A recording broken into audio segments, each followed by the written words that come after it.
Hi everyone, welcome to Sandra's Bible Tales. Today I'm going to continue in the book of 2 Kings chapter 10. And if you remember last time I was talking about Jehu, how the prophet had anointed him to be king of Israel and how he destroyed Jezebel and the prophecy that was given to him that he would destroy Ahab, Jezebel, and their house. And I don't know if you remember that I told you about that anointing that I noticed in him that he would, when the enemy would come to attack him, he would somehow, the enemy would turn to his side and go against their own master, their own people. And here in chapter 10 we see it again. In chapter 10 we see that it says that Ahab had 70 grandsons. Imagínate, 70 grandsons.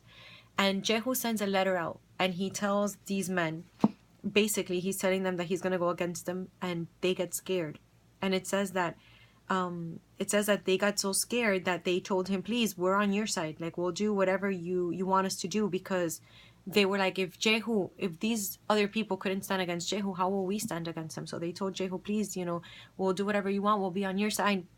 And Jehu wrote a second letter, and he said, if you are with me, then you will obey me. Take the heads of your master's sons and come to me at Jezreel by tomorrow time.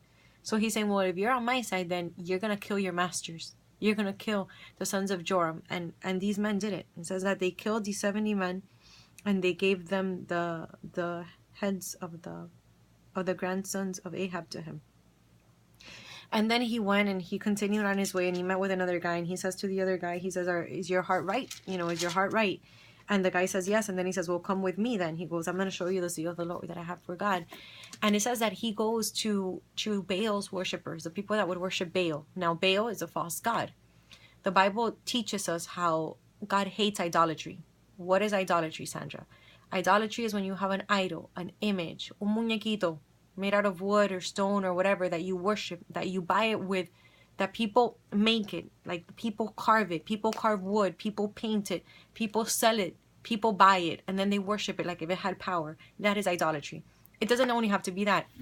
Those are graven images. Idolatry can be anything that you put before God. It can be a car, it can be a dog, it can be a man, it can be a woman, it can be anything that you put above God. And God hates it. Why? Because he's God. He's the only one that's worthy of worship, not an idol. In this case, they were worshiping Baal. And so Jehu, who is against all of this, he pretends by trickery that he is also going to worship Baal. And he says, let's have this big worship to Baal. And he says that he's going to do this big sacrifice. And he says, bring all of the worshipers of Baal, make sure that they all come. And he says, and put these clothes on them. He wanted them to all have the same outfit, of course, because he wanted to be able to know who they were. And he says, and make sure that there is no one here who worships the living God, but I want only the people who worship Baal to be here. And it says that when they were worshiping Baal, he told the people that were outside, he says, make sure that when this goes on, that you guys go inside and that you kill every single Baal worshiper. He goes, I don't want not anyone to escape. He goes, if any of them escape, it's on you. Like, it's your life for theirs. So they completely destroyed every single Baal worshiper that was there.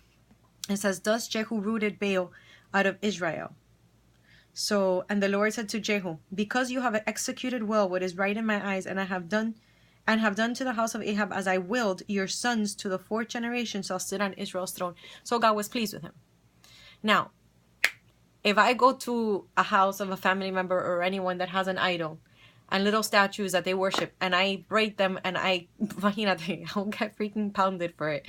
So, nowadays you have to, the thing is that we humans, we decide and we choose what we want. We are the ones, everything works with law. Even on earth, there's a law for everything. If you break the law, what happens? You go to jail. In the spiritual realm, it's the same thing. In the spiritual realm, if you break a law, which when you break God's commandments, you're breaking God's law, it's a sin. When you sin, there's a consequence. Just like in the earth, when there's a law and you break it, there's a consequence. You either go to jail, or you have to pay a fine, or something happens that you're not going to like. The same thing is in the spiritual realm. What you're doing is you're giving the enemy a license, a legal right, an open door, if you will say, to attack you, whether it's in your finances, whether it's in your marriage, whether it's with sickness, whatever. There's a consequence. And then so this is why so many times when people would worship the idols, there was idol worship. That is completely against God. God hates it. And As a matter of fact, if you look at places like Cuba, Venezuela, Africa, Haiti, all these places that are in poverty, all these places that are bound, all these places that have dictators, one of the things that you see the most that they all have in common is idol worship, santeria, witchcraft, all this crap. Why? Because what they are basically doing through their sin is they're giving the enemy legal right. They're giving the enemy access. And then therefore the demons or the strong tower or whatever you want to call it, because they're evil spirits, there's principalities, they come over those cities, they rule over it, and then it manifests where you can see it with a physical eye. You don't see the demons, but you see the consequences. And it's like everything. That's why people say, oh, but if God is so good, why does he allow this to happen? No, God does not allow that to happen. You allow that to happen because God gives you the free will. You have the free will whether you're going to allow God to work in your life and you're going to give him the open door and you're going to accept him in your life, or whether you're going to sin and you're going to allow sin to bring forth the consequences of death. That's why God, when he told Adam and Eve, if you eat of this apple, you shall surely die. What he was saying is, if you decide to sin and you go against my word, death is going to follow you. And what happened? As soon as Adam and Eve ate of the apple, shame came upon them. They didn't know what shame was. They didn't know what the feeling of shame was. God didn't intend for people to know what shame was, or fear, or rejection, or depression. That is not of God. That is the consequences of sin. That is when you sin against God and then you give the enemy legal right to operate in your life. And now the enemy is attacking you in the spiritual realm. So you feel that the enemy is attacking you, but you don't even know what's going against you.